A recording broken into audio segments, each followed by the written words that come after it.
Linda asks, when did you realize you wanted to excel in music?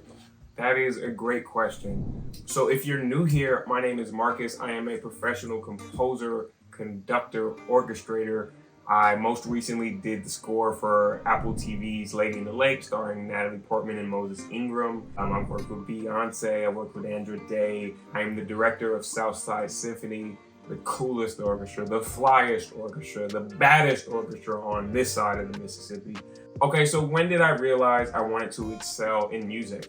I have two instances, and they're kind of like personal stories. They're not like I did anything cool. So the first is when I was a teenager. I grew up in Jackson. There was a legendary jazz saxophonist named Benny Poole. Benny Poole got me my first shows. At this point, I was rapping and making beats for my friends. I wasn't a composer yet, or didn't consider myself a composer, or really know what that was. But I was making beats for my friends, and Benny lived around the corner from me. I am friends with his daughter, who was my age, even though Benny was, older.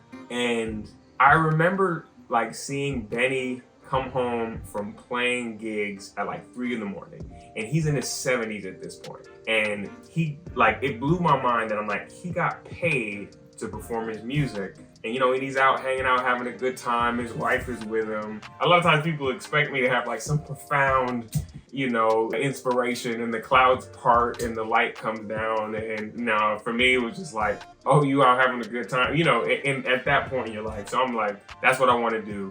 The second one was not long after that, maybe a year and a half or so. Me and some of my friends, it's like, we were rapping and we started throwing these parties. So we threw a house party. So at homecoming, they played one of my songs, and then we were having a mixtape release party at house party that night. And at the house party, things happened, the hood stuff. Cops came and shut it down. But like in that first hour, like 60 people had paid to come to this house party, and it made me realize like, oh, we're doing something that people are responding to. And then so maybe a month later, I had partnered with like this club. That way we could like have events there, and they wouldn't get shut down by the cops, and we could still do our performances. And so we didn't even end up get to perform at the house party. So next version of this thing is thrown at a club. And during this event, at some point we got up there to perform, me and my friends, and we performed. And then a bunch of this crowd was like rapping all the words with me. And then these were words that I had written in my mother's basement.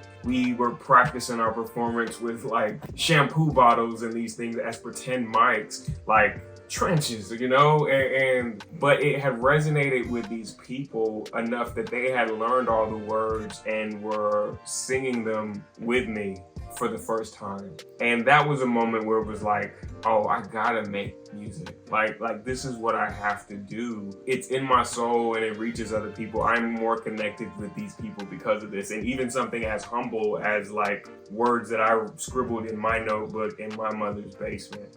So those are the two like moments when I knew like music was what I wanted to do with my life. I hope that my personal stories inspired you in some way. And maybe if you're trying to figure it out, you can look for things that you really enjoy and also create value for other people. If you enjoyed this, if you got anything from it, make sure you subscribe. If you have questions that you'd like me to answer, make sure you leave them down there in the comments, and I'll get back to you. All right. Be well till next time.